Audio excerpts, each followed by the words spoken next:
family's housing situation was horrible. Mary told herself it didn't matter as long as her father had a job and her mother was happy. For the first month, that's exactly how things were. Miss Slessor busied herself arranging the apartment and taking care of her children while her husband began working for a shoemaker. It was such a relief to Mary to have her father come home at night, not smelling of alcohol. Mary was especially delighted when her father began talking about moving the family into a cottage and sending the older children to school. They would do that as soon as he had saved up enough money.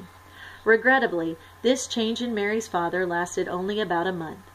One Sunday night, about 5 weeks after they moved to Dundee, Robert Slessor came home very late and very drunk. Miss Slessor had left his dinner on the table. Soon after he arrived home, Mary heard her father drop the flute on the floor, talking ugly to her mother about how cold it was. Tears filled Mary's eyes because she was so sad to see this happening again. She was also sad because her stomach ached with hunger as she thought about the biggest chunks of meat that her mother had carefully set on her father's plate. Now that food was splattered all over the floor, a mess that Mary, no doubt, would have to clean up the next morning. The shouting went on for a long time, but finally died down and Mary fell asleep.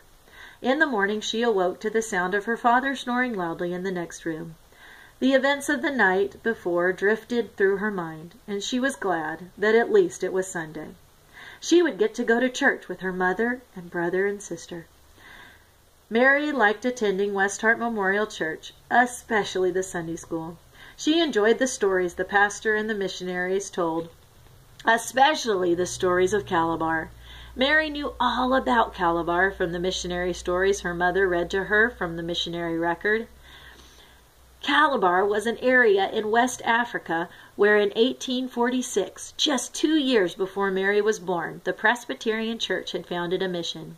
Mary could even find it on a map, right at the place where the coast of Africa took a sharp bend to the west. To Mary Slessor, sitting straight and tall in that dark wooden pew, Sunday after Sunday, Calabar was everything that Dundee was not. It was fascinating and foreign.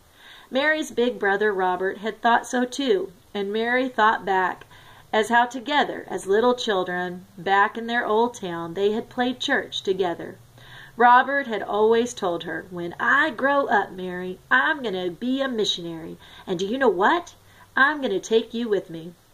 Mary would always laugh and reply, "That's a fine plan, Robert. I would be glad to be your assistant." Now that Robert was dead, Mary knew that her mother cherished the hopes that John would one day be the missionary of the family. Mary did all she could to fire him up with enthusiasm for Calabar.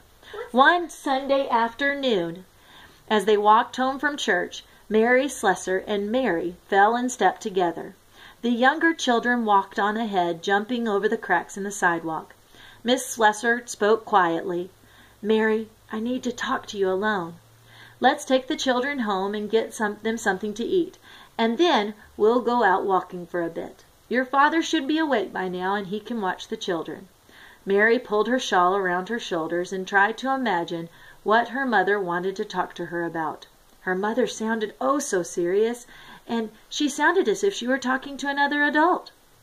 Back at the apartment, Mary held her breath as she waited for her mother to ask her father to watch the children. Her father begrudgingly grunted his agreement, and Mary and her mother slipped outside into the damp afternoon. As they left the building and began walking up Queen Street, Miss Slessor began to speak. Her voice was soft and her eyes were fixed on the cobblestones. "Mary," she began, "I did have such high hopes of us all moving to Dundee. With your father, he promised me that he would stop drinking and get a proper job. But," she sighed deeply, "after last night that's just not going to happen. He told me that he was fired for being rude to the foreman, and I don't think he'll ever hold down a good job. Alcohol has got him good and proper." Mary reached for her mother's hand and held it as they kept walking. "I've been talking to Miss Clooney, the next-door neighbor, and, well, she works at the Baxter Cotton Mill and says that they're hiring women. I'm a good weaver, Mary, and I'm going to apply for that job tomorrow. I need you to stay home and look after the others." Her voice trailed off as she stopped to look at the 11-year-old daughter. "Oh, Mary, Mary, I never meant for it to be this way. I wanted you to go to school so you could learn. You have a quick mind, and it breaks my heart to see it wasted." "Oh, Ma," Mary said, it's okay. We'll find a way to cope. I'll go to school one day. It won't be too late." Mary thought, it'll be all right, I promise." Mary Slessor blew her nose and bent down to kiss her daughter on the cheek. "Whatever else goes wrong," she said, "I will always thank God for giving me a daughter like you." A lot more did go wrong over the next few months. Within a few weeks of each other, Mary's two youngest sisters caught diphtheria and died. Secretly, Mary blamed her father for their deaths. If he had been able to keep a job, they wouldn't still be living inside Dundee. They would be able to be in a cottage already. Despite the death of her sisters, Mary still enjoyed being a little mother to her family. The wake-up bell from the mill changed at 5 o'clock each morning, and Mary would get up extra early so that her mother and her could have a drink of tea together before she left for work. Things went this way for about 6 months, until one day, in early 1860, Mary awoke early to hear her mother sobbing quietly into her pillow. Mary crept out into the living room where her parents slept, and there found her mother in bed alone. She sat gently on the edge of the bed. "What's wrong, Mama?" she asked gently to her mother.